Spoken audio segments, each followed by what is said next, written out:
Baik sahabat budaya, jumpa lagi Bang Rian di ruang dengar Anda tentunya di pagi hari ini di program acara Mozaik Budaya. Nah, kali ini tentunya Bang Rian menghadirkan narasumber berbeda. Kali ini kita akan membahas terkait dengan Kampung Lorong di Kampung Wisata Literasi Dengjaking, Paratambung. Nah, tentunya kami menghadirkan, ya aku dibilang ini mungkin pencetusnya lorong wisata ini. Langsung kita berkenalan dengan narasumber kami, dengan siapa? Tentunya dengan Dr. Dik Sandra Rupa SSM Hum selaku Ketua Aruna Ikatuo Indonesia atau Rektor Kampus Lorong. Wah, ternyata rektor juga. Bagaimana kabar, sehat pagi hari ini? Ya, alhamdulillah. Alhamdulillah. Sehat ya. Sehat. Kayak saya ini segar sekali nih pagi hari ini. Kayak fresh, masih muda. Nah, mungkin sahabat budaya penasaran bagaimana perawakan dari hostnya, narasumbernya, tentu bisa melihat streaming kami di Facebook dan YouTube dan tentunya di era digital juga sahabat. Jangan lupa di gelombang 92,5 FM. Nah, Pak Dir. Iya, Kak. Nah, ini menarik tema kita pagi hari ini. Iya, Kak Febrian. Iya, tapi sebelumnya ini memang benar Kak Dir sendiri sebagai Ketua Aruna Ikatuo dan Rektor juga. Kebetulan kalau untuk Aruna Ikatuo Indonesia kan dia adalah salah satu himpunan juga di Sulawesi Selatan, dan ownernya ada sih, ketua yayasannya ada. Oh, ada. Iya. Kebetulan adalah teman juga dosen dari sastra daerah dan kemarin saya ditunjuk sebagai ketuanya. Wih, luar biasa. Alhamdulillah ya. Tapi secara garis besar ini Aruna Ikatuo itu apa, Pak Dir? Kalau Aruna Ikatuo Indonesia itu adalah suatu lembaga yang berfokus pada budaya di Sulawesi Selatan, Kak. Budaya. Tapi yang selama ini fokusnya kemarin adalah di budaya Makassar. Makassar. Iya. Baik. Nah, sebelum itu mungkin bagi saya dan mungkin sahabat budaya, selain dari ketua dan rektor, pekerjaan sehari-harinya Pak Dir sini apa sih sebenarnya? Oke, jadi kalau kita perkenalkan lah. Kalau tadi kan itu berbasis organisasi untuk kegiatan yang nyata, tentu saya adalah dosen Prodi Pariwisata Unhas. Oh, Unhas. Dan juga pengusaha ya kali ya. Wow.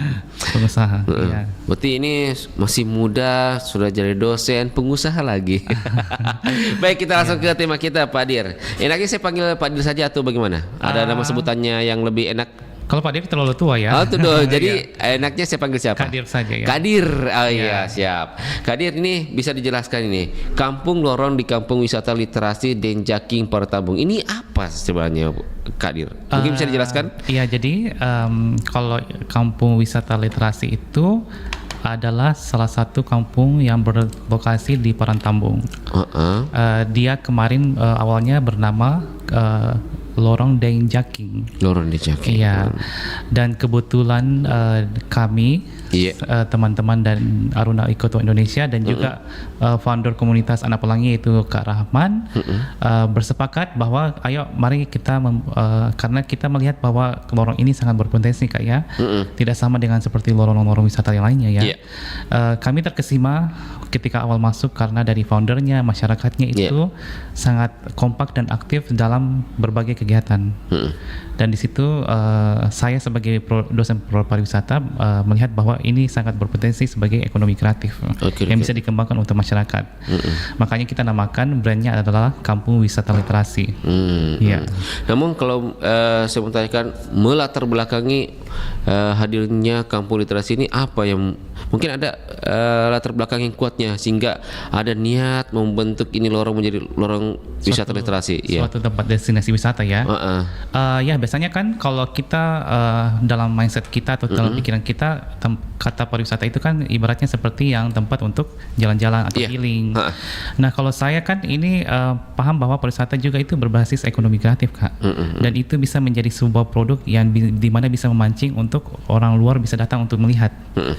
Dan disitulah produknya di Kampung Wisata Literasi itu ada 8 program yang mereka selama 14 tahun buat, seperti yang pertama yaitu Lilin, literasi lingkungan hidup, like literasi kemitraan ekonomi UMKM. Di situ ibu-ibu membuat kue-kue tradisional, Lipat literasi pangan terpadu, libur, ada literasi budaya rakyat, Iya. ada beli beranda literasi, ada taliku, taman literasi Quran, dan laju literasi anak juara ya. Jadi program ini mereka selama 14 tahun sangat aktif untuk mengkampanyekan ibaratnya ya, aktif melakukan program ini selama 14 tahun. Misalkan mereka itu setiap tahun itu mengadakan pegelaran seni budaya di lorong itu. Setiap tahun juga mereka sering membuat kue-kue tradisional untuk dipamerkan. Dan juga kalau berbasis lingkungan hidup, setiap tahun juga mereka mencoba selalu inovasi-inovasi membuat sesuatu yang untuk ramah lingkungan. Nah ini kan semua masuk dalam suatu kategori produk pariwisata, Kak. Iya.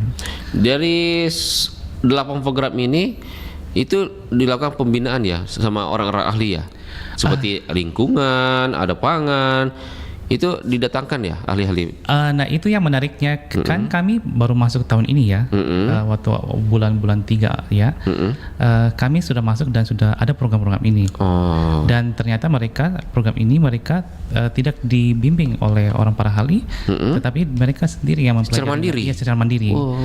Makanya kemarin waktu launching kampus lorong, mereka kan slogannya adalah cerdas, kreatif, dan mandiri. Dan itu yang kami sangat terkesima sebagai dosen-dosen akademik, dan juga merasa sedikit malu ya. Kenapa bisa? Malu karena mereka banyak melakukan inovasi di situ. Saya kira kan dosen hanya mengajar ya. Dia belajar mandiri, direalisasikan. Berarti ini lorong wisata ini menjadi sebuah percontohan ya bagi mungkin lorong lain atau mungkin dari luar daerah. Kemarin ketika kami melaunching ini sebagai penamaan Kampung Wisata Literasi, dan kemarin kami launching kampus lorong, kampus lorong, sudah ada mungkin 7 kecamatan yang melirik hal yang seperti yang kami lakukan kemarin, Kak. Dan kemarin kami malahan waktu setelah selesai kampus launching kampus lorong, ada dari lembaga lingkungan hidup dari Ambon tertarik juga untuk kolaborasi dengan kita. Di mereka sangat, kan kampus lorong itu belum ada di setiap lorong di Sulawesi Selatan kan. Kampus lorong ini yang memikat sebenarnya. Kampus lorong. Kampus lorong yang memikat sebenarnya. Dari sekian program-program yang ada ya, kampus lorong inilah yang memikat kemarin beberapa pihak seperti dari Ambon, dan juga dari fakultas teman dari UNEM untuk mau kerjasama dengan kampus lorong ini, Kak. Nah, untuk kedepannya program-program yang akan dilakukan selain yang 8 program ini, kan namanya kampus lorong. Nah, kedepannya ini program-program yang akan dilakukan apa? Tentu untuk kampus lorong kan kemarin kita visi misinya adalah memberikan pengajaran, penelitian, dan pengabdian. Salah satu hal yang kami lakukan nanti untuk realistisnya adalah memberikan pengajaran kepada masyarakat, yaitu transliterasi bahasa dan ekonomi kreatif. Dan yang kedua adalah kita ingin banyak berkolaborasi untuk mengembangkan lorong itu nanti sebagai tempat destinasi wisata yang dikenal oleh orang-orang lain. Ini lorong wisata dari tingkat kunjungan, mungkin ya kan namanya wisata kan. Bagaimana tingkat kunjungan masyarakat yang datang ke situ? Cukup besarkah atau cuma warga situ saja yang menikmatinya? Itu tadi yang seperti saya katakan, mereka sudah banyak selama 14 tahun itu sudah rame-rame dikunjungi oleh dari berbagai kecamatan. Yang memikat mereka untuk datang, masyarakat lain datang ke situ adalah karena setiap tahun mereka aktif melakukan pegelaran di situ, secara mandiri, tidak ada bantuan dari pemerintahan. Dan itu saya sukanya ya. Berarti merasa ternyata lebih mampu ini membuat program lorong daripada pemerintah gitu ya. Jadi justru biasanya kan dari lembaga pemerintahan seperti Balai Bahasa, Kementerian Agama membuat lomba-lomba ya. Mereka sendiri membuat, mereka punya acara. Menarik juga itu ya. Berarti memang masyarakat itu welcome ya ketika dibentuk ini program ya. Dan mereka walaupun sudah sangat banyak hal mereka lakukan, tetapi mereka sangat welcome pertama, sangat terima kami, dan mereka malahan masih tetap mau belajar. Masih mau belajar. Tapi sampai saat ini terus dilakukan pembinaan kepada masyarakat supaya ini tetap berkelanjutan. Kalau kami dari Aruna Ikoto kan melakukan MOU dengan komunitas anak pelangi untuk kampus lorongnya dan kampung wisata literasi. Itu kami MOU kerjasama ya. Jadi untuk tahapan itu kami berharap ada outputnya nanti selama beberapa tahun ke depan. Iya. Dari sisi ekonomi sendiri masyarakat setempat itu ada dampak yang diberikan dengan hadirnya program ini? Ya kemarin misalkan di kampus launching itu, saya menghadirkan adik-adik dari pariwisata UNHAS dalam mata kuliah bisnis pariwisata untuk membantu ibu-ibu di sana membuat bagaimana menjual sebuah produk. Membuat dan menjual sebuah produk. Dan ya sekira itu yang akan terus kami gali, Kak. Tapi sekira mereka di sana itu ibu-ibu di sana sudah aktif mencari uang. Iya, jadi kita di sini ibaratnya melihat apa sih yang perlu lagi dikembangkan dari sisi ekonomi kreatif ya. Misalkan mungkin kan mereka ibu-ibu kan mereka kan generasi baby blues ya. Jadi kita sebagai generasi milenial itu membantu mereka dari segi pemasaran misalkan. Membantu mereka dalam sosial media. Bagaimana berkomunikasi, bagaimana cara menjual, itu mereka belum tahap ke situ, Kak. Oh baik. Nah, saya mau tahu ini, kan 8 program tadi ini ada literasi budaya berakyat dan seterusnya. Kalau dari sisi literasi lingkungan hidup itu apa yang nampak di situ? Apakah cuma materi saja diterima atau ada aplikasinya dia hadirkan sebuah apakah? Yang menarik itu ya, lingkungan hidup itu, Kak ya. Yang di lorong itu ada mereka sediakan suatu tanah kosong. Di situ mereka selalu untuk membuat inovasi tanaman-tanaman. Jadi lingkungan hidup kan itu itu ke arah tanaman dan juga ke arah bak sampah. Kalau Kak Febrian dan teman-teman RRI ke sana ke lorong Dengjaking, itu di sana sangat bersih. Jadi mereka misalkan untuk proses lingkungan hidup bak sampah, mereka sampah-sampah plastik itu mereka kumpul lalu mereka daur ulang sebagai baju. Baju plastik. Itu mereka jual loh. Bermanfaat juga ternyata dia hasilnya. Kami coba mereka peragakan kemarin dan kami beli ya, harganya 25.000 satu baju dengan celana dari plastik bekas sampah. Itu sangat kreatif ya. Sangat kreatif. Itu dari berbasis lingkungannya. Kalau yang lainnya seperti Taman Literasi Quran. Itu bagaimana itu? Di situ dikhususkan buat anak-anak. Anak-anak. Berarti ada yang mengaji gitu. Ada mengaji, jadi di situ setiap hari untuk Al-Quran, Quran itu pasti ada pelajaran agamanya. Itu mereka lakukan setiap adik-adik di sana di lorong itu atau dari beberapa kecamatan untuk mempelajari dalami agama, cara baca Al-Quran ya. Itu setiap hari mereka lakukan. Nah, untuk literasi anak juara. Ini apa memang setiap perlombaan dilakukan di situ atau kita menciptakan anak-anak yang untuk mengikuti kontes juara di luar, kita bina atau bagaimana maksudnya ini? Yang anak juara literasi anak juara. Ya, jadi dikhususkan itu dari berbagai program yang mereka lakukan seperti Quran, lingkungan hidup. Kan itu semua program mereka itu bukan hanya ibu-ibu yang lakukan atau orang dewasa, tetapi dilakukan juga oleh adik-adik dari SD, SMP, SMA. Dan itu 8 program itu, Kak, mereka sangat konsisten misalkan ya, lakukan, dan nanti pada saat pegelaran mereka akan lakukan pegelaran fashion. Misalkan dari lingkungan hidup ada yang membuat kayak pakaian daur ulang. Quran, ada lomba baca puisi, lomba baca Quran. Apalagi ya, literasi budaya. Ada di situ lomba baca puisi. Jadi mereka gabungkan program itu, lalu yang dijuara itu mereka pegelaran itu sebagai reward ya. Untuk masyarakat di situ. Tapi sebelum masuknya program ini, dulu masyarakat di situ bagaimana kondisinya sebelum ada program ini dibentuk? Itu kan foundernya kan di situ adalah Kak Rahman ya, atau kita panggil Kak Maman ya. Kak Maman. Jadi Kak Maman kan sebelum masuk ke situ memang lorong itu masih ya seperti biasa. Lorong biasa. Lorong biasa yang belum ada tata kelolanya yang bagus. Baik, belum ada arahan. Nah, sekarang kan kalau kita masuk tanpa embel-embel pun, itu lorong kan sudah dicat dengan berbagai lukisan ya. Sudah cantik. Terus bersih ya di sana. masuk dengan Kak Rahman situ dan membuat 7 program dulu ya. Disitulah mereka sudah mulai terarah Kak. Dan kayaknya komunitas Anak Pelangi kayaknya sudah lebih dikenal deh untuk Sulawesi Selatan. Oh gitu ya. Iya. Berarti kalau kan Kondasal ini ada program dari Pemkot itu lorong wisata. Berarti itu sudah maksudnya pemerintah tata dulu baru program ini masuk atau memang bagaimana ini? Atau ada kolaborasi sama Pemkot sendiri? Yang kami punya? Kemarin tahun 2022 ya, dari Pemkot itu kan mewacanakan itu lorong wisata di Sulawesi Selatan. Iya. Dan sudah ada 114 lorong wisata ya. Iya. Kebetulan lorong itu tidak mendapatkan fasilitas itu untuk penamaan lorong wisata. Iya. Dan malahan di mereka yang sangat aktif. Iya.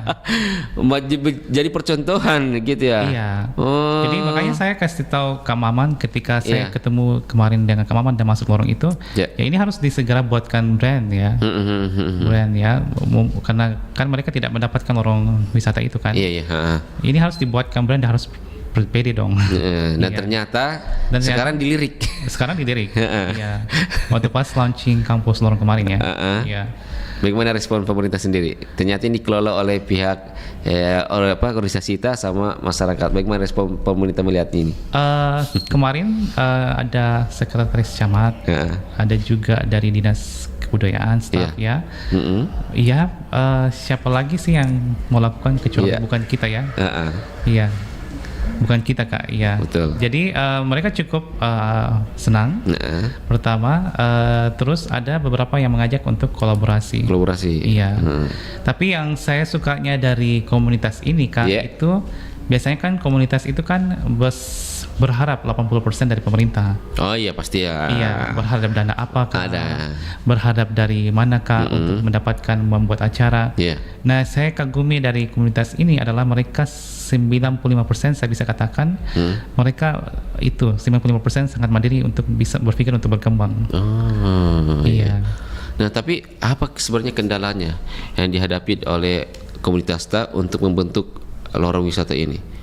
Kenapa? Apa kendalanya yang dihadapi ketika ingin membangun lorong begini seperti ini? Kendalanya? Kendalanya itu cuma sudut pandang aja Kak sih. Sudut pandang masyarakat. Maksudnya kan sebelum kami masuk sudah ada 7 program itu kan. Di situ kita masuk pelan-pelan berbicara dengan masyarakat dan para stakeholder di sana. Baiknya ini ada dibuatkan sebuah penamaan brand. Karena misalkan ibu-ibu sudah buat kue tradisional. Di sana juga serabaknya mereka buat itu enak loh serabaknya. Ada dari ibu-ibu Rempong Lorong Denjaki enak loh itu serabaknya, kue tradisionalnya, dan juga mereka buat itu yang baju-baju dari daur ulang. Saya bilang ini baiknya dibuatkan brand ya. Brand ya. Iya. Betul. Jadi orang bisa kenal bahwa oh ini yang punya serabak ini buatan dari sini. Yang punya baju daur ulang ini dari sini. Ya. Atau anak-anak yang di budaya itu kan sering buat kayak semacam kreatif ya. Dibuatkan brand. Iya. Sejauh ini bagaimana produk-produk yang dihasilkan oleh warga situ? Apakah sudah terkenal di luar? Itu belum ya. Iya, jadi mereka masih sesama ruang lingkupnya aja Kak. Iya. Nah, itu yang kami usahakan bantu agar bisa di luar, jangkauannya lebih luas lagi. Iya. Oh baik. Nah, kedepannya memang ada rencana ke depan untuk mengembangkan wisata yang serupa di tempat mungkin di kecamatan berbeda atau?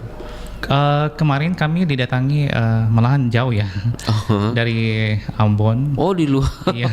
Oh ya. Dari salah satu lembaga komunitas di Ambon juga. Mereka sangat tertarik melihat apa yang kami lakukan. Iya, dan mereka mengajak kami bagaimana agar di sana juga bisa dibuatkan seperti itu. Nantilah. Ini aja baru di launching kemarin Kak. Iya. Tapi ini membutuhkan biaya besar tidak untuk membenah ini lorong menjadi lorong wisata literasi? Itu kan cuma berawal dari ide Kak ya. Ide. Kan kita memberikan input bahwa ini harus ada brand namanya Kampung Wisata Literasi. Itu pertama ya. Buatkan sosmed itu kan tidak butuh biaya ya. Terus yang kedua yang kami bantu adalah membuatkan papan nama dari pelat aluminium agar bisa dipajang di luar.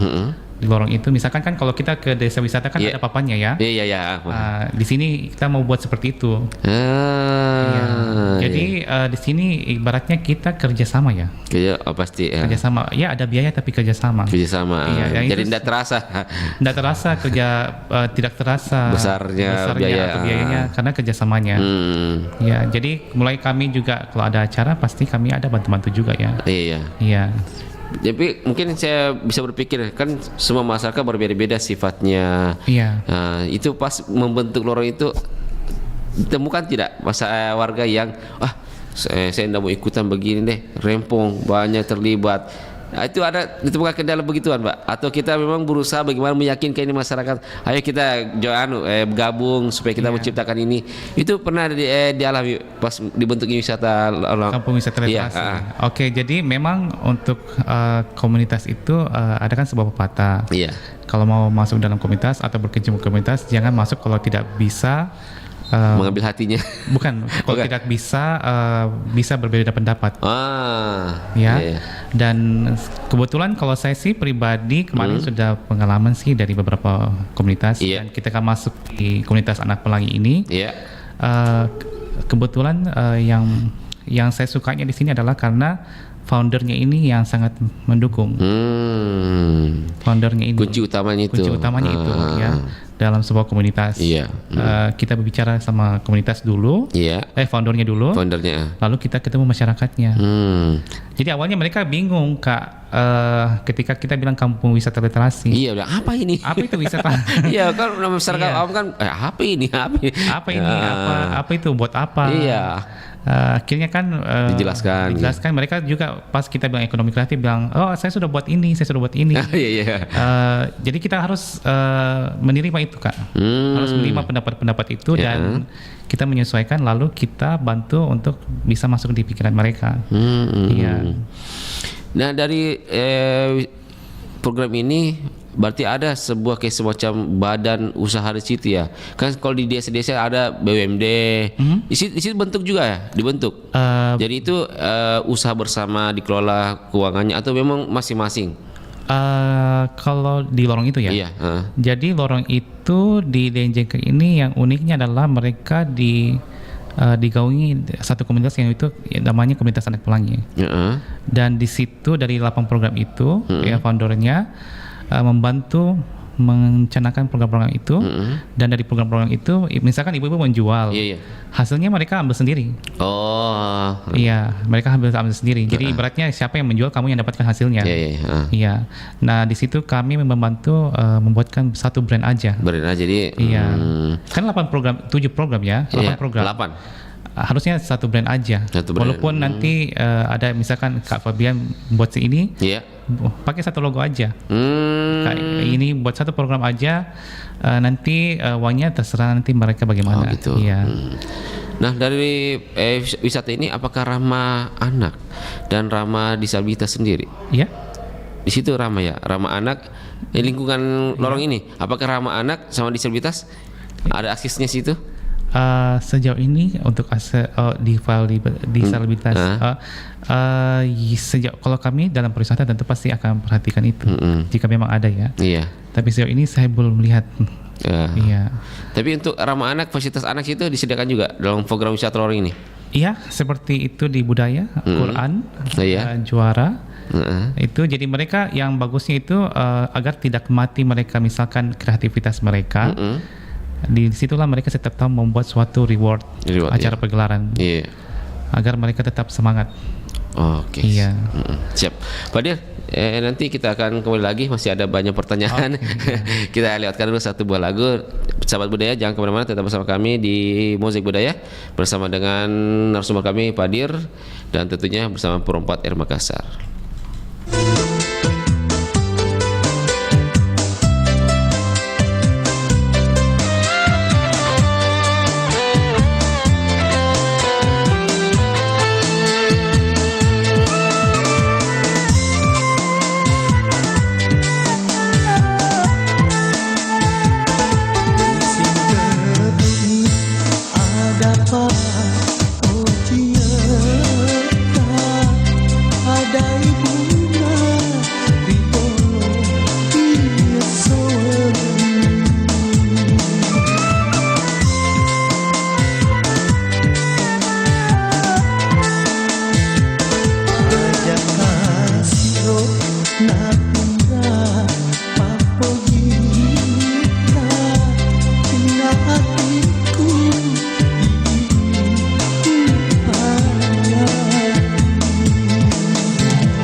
sama kamu, Mas.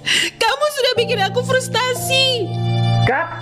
Di naskah ditulis frustrasi, bukan frustasi. Yo, ulang. Kamera, action. Kamu sudah bikin aku frustasi. Cut. Frustra. Kamu sudah bikin aku frustra. Hah? Gimana? Cut. Kamu sudah bikin aku frustrasi. Cut. Bungkus. Kak, perasaan orang-orang sering banget ngeja frustasi deh. Kok di naskah jadi frustrasi? Iya paham, tapi penulisan yang benar dan baku menurut KBBI adalah frustrasi, bukan frustasi. Jadi frustrasi sendiri adalah rasa kecewa gara-gara gagal di dalam mengerjakan sesuatu atau akibat gak berhasil dalam mencapai suatu cita-cita. Jangan salah eja lagi ya, frustasi ini jadinya. Frustrasi kali, Kak.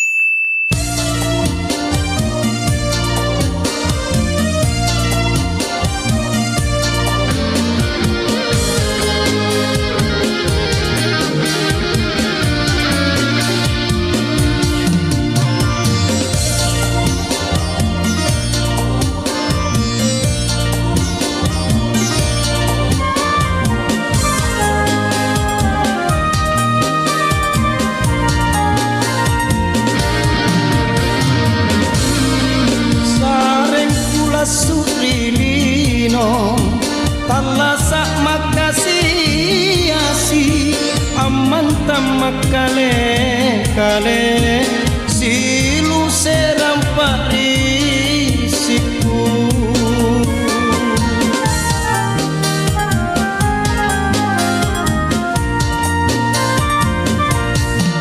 lingkang tungan akanku ku cari mo bija pala ngaseng tama pacerita lengku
ngaseng tama paceri kalengku dijadi japana ngaseng tama paceri kalengku.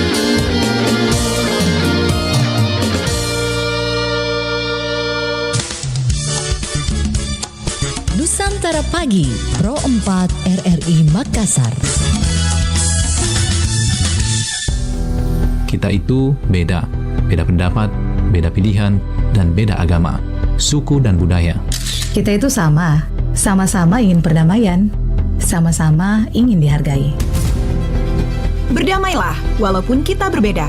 Lakukan yang terbaik untuk bangsa. Toleransi adalah saling menghargai, bukan saling menghakimi. Baik sahabat budaya, masih bersama kami di Musik Budaya. Tentunya masih bersama narasumber kami, yaitu Dr. Dirik Sandarupa SSM Hum. Nah, kita lanjutkan lagi Kak Dir. Nah, ini terkait dengan kampus lorong di Kampung Wisata Literasi ini ke depannya. Nah, sebagai ketua ini atau sebagai rektor, bagaimana langkah atau cara untuk meningkatkan pengunjung untuk datang ke situ? Kan ini kan bukan hanya warga situ yang menikmati, tentu orang lain harus menikmati juga. Bagaimana? Mungkin ada rencana program ke depan bisa menarik pengunjung datang ke situ? Tentu kalau dari saya, hal yang pertama mungkin yang saya pikir adalah bagaimana dulu masyarakatnya dibenahi melalui program-program pengajaran, seperti bahasa Inggris. Bahasa Indonesia, bahasa Jepang, dan bahasa daerah. Itu dulu mereka dibekali itu dulu. Karena secara dalam akademik itu kan ada disebut dengan teori dan praktek. Ini kita bicara internal dulu ya. Internal dulu. Prakteknya mereka sudah ada. Sisa teorinya ini kita mau bekali juga. Sehingga ketika internalnya sudah terbentuk, karena mereka kan sudah kreatif, sudah berinovasi, tanpa disuruh. Betul. Nah, disitulah kami datang untuk membekali dengan teori-teori nanti, tentu dengan tetap praktek. Nah, saya percaya kalau internalnya sudah terbentuk, fondasi itu sudah terbentuk, barulah nanti eksternalnya akan tiba-tiba datang sendiri. Ya misalkan kemarin, kita hanya launching kampus lorong, beberapa 2 kampus UNEM jurusan sudah melirik untuk mau kolaborasi. Dan 1 dari Ambon, lembaga komunitas lingkungan hidup, mau kolaborasi juga Kak. Jadi saya berpikir, selalu percaya bahwa internalnya dulu Kak ya. Jangan selalu berpikir untuk covernya ya. Betul. Permantap dulu internalnya dulu, jangan sampai nanti malu-maluin dia. Karena saya percaya apapun yang kita lakukan itu baiknya itu berasal dari dalam ya, bukan langsung karena mau dilihat. Mantap. Nah, dari Kampung Literasi ini apakah sudah ada dirikan perpustakaan di sana? Ini namanya literasi.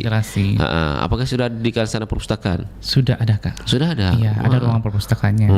Enggak besar, enggak kecil, tapi ada. Oh gitu dia. Tapi ini kalau saya melihat ini, memang ini lorong wisata ini bisa dikatakan inkubator ya. Maksudnya mungkin ada perguruan-perguruan tinggi memiliki program diaplikasikan di lorong wisata itu, atau bagaimana ya? Bagaimana Kak? Ini lorong wisata bisa dikatakan sebagai inkubator. Tempat di mana mungkin dari kampus-kampus memiliki program diterapkan di desa itu, apakah mampu tidak baru bisa dikatakan berhasil? Misalkan kan nanti untuk kampus lorong kan itu nanti ada levelnya Kak. Yang uniknya kan bukan seperti kampus-kampus pada umumnya ya. Jadi kami membuat kampus lorong itu berdasarkan kebutuhan masyarakat. Yang pertama, kampus lorong itu berbasis level SD, SMP, SMA, lalu ada ibu-ibu, lalu ada untuk lansia. Terus itu yang nanti kami fokuskan bentuk mereka. Saya harap dari situ ya bisalah terrealisasi ya. Misalkan kemarin Kak, jadi itu levelnya. Terus pengajarannya ada 2, yaitu transliterasi bahasa dan ekonomi kreatif. Dan misalkan kalau untuk ekonomi kreatif kan saya nanti di situ Kak ya, dari orang pariwisata. Kemarin misalkan di kegiatan kemarin saya membawa mahasiswa untuk mempraktekkan ekonomi kreatif mereka. Membuat inovasi juga.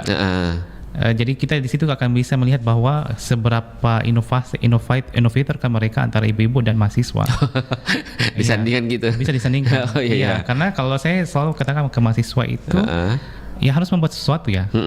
Mau jurusan apapun, you have to make something ya. Iya. Harus membuat sesuatu. Iya. Dan di situ saya bisa lihat perbandingan antara ibu-ibu dan mahasiswa kelihatan. Tetapi ya alhamdulillah kemarin banyak mahasiswa memperkenalkan produk-produk mereka dari ekonomi kreatif itu yang berinovasi baru. Baik. Ini dari masyarakat itu rata-rata welcome ya ketika ada program kita lakukan di situ, atau mungkin ada sebagian masyarakat yang menolak. Sejauh ini karena bagaimana responnya? Kalau untuk masuk di komunitas itu memang kita harus menerima perbedaan pendapat. Itu tidak bisa dipungkiri kayak namanya komunitas, namanya masyarakat. Kalau mau berjuang dan mempunyai jiwa mental yang kuat ya harus menerima perbedaan pendapat. Iya, jadi nanti tapi pasti di tengah-tengah itu kita harus menemukan solusi. Iya, jadi ya harus berjuang kalau mau realisasikan dia. Iya. Nah, dalam pengembangan objek wisata, luar wisata ini sejauh ini apakah memberikan dampak yang besar seperti mungkin dari sisi pendidikan ke anak-anak situ? Apakah memberikan dampak yang besar? Iya, karena kemarin ketika kami sebelum membuat modul untuk transliterasi bahasa dan ekonomi kreatif, kami kan misalkan saya bahasa Inggris untuk orang dewasa, terus ada beberapa teman bahasa Inggris untuk anak-anak. Ini bahasa Inggris ya, masih kurang bahasa Inggrisnya, masih sangat kurang. Sejak masuk di situ sudah mulai pengetahuannya sudah mulai bertambah gitu. Iya, insya Allah sudah seharusnya bisa. Seharusnya bisa. Karena kan target kita adalah itu menjadikan tempat wisata. Wisata. Iya. Atau mungkin bisa jadi kampung Inggris di situ. Mereka sudah buat kampung Inggris. Sudah ada. Tapi di kecamatan tetangga, ibaratnya tetangga kecamatan. Tetangga kecamatan. Bukan di orang mereka. Iya. Ada tetangga kecamatan mereka membuat, tetapi belum sepenuhnya aktif. Oh gitu. Iya. Tentunya kedepannya ini Rorong ini dapat berkembang lagi ya. Ya, harapannya begitu. Begitu. Iya. Nah, ini yang tadi sempat katakan bahwa ada festival setiap tahunnya. Iya. Itu diselenggarakan kapan itu? Dari foundernya sendiri itu saya dengar dia lakukan setiap akhir tahun, Kak. Akhir tahun. Iya. Berupa apa itu? Pertunjukan kayak ada budaya apa itu? Berupa apa pertunjukan itu yang dilakukan oleh masyarakat setempat situ? Dia berdasarkan satu namanya pegelaran. Dari situlah kan ada 7 program ya. Iya, 8. 8 ya. Jadi agar 8 program itu bisa konsisten terus, dibuatlah pegelaran itu, misalkan lomba fashion show, lomba kreatif, lomba baca Al-Quran. Hampir mirip-mirip sama kegiatan 17 Agustusan gitu ya? Semacam itu Kak ya. Iya. Itu semua secara mandiri masyarakat yang biayai semua itu ya? Mereka secara mandiri. Jadi kalau kita dalam akademik itu itu sesuatu yang hebat kan? Menggunakan antara teori dan praktek. Jadi mereka sudah memikirkan bahwa praktek ada. Tapi bagaimana praktik itu bisa berjalan terus menjadi sebuah teori? Ya, mereka mengadakan pegelaran. Teorinya itu adalah pegelaran. Prakteknya ada, jadi mereka berpikir bagaimana agar program ini konsisten bisa berjalan terus setiap tahun. Mereka berpikir itu disebut teori ya. Dan itulah mereka gabungkan dan membuat pegelaran itu, Kak. Siap.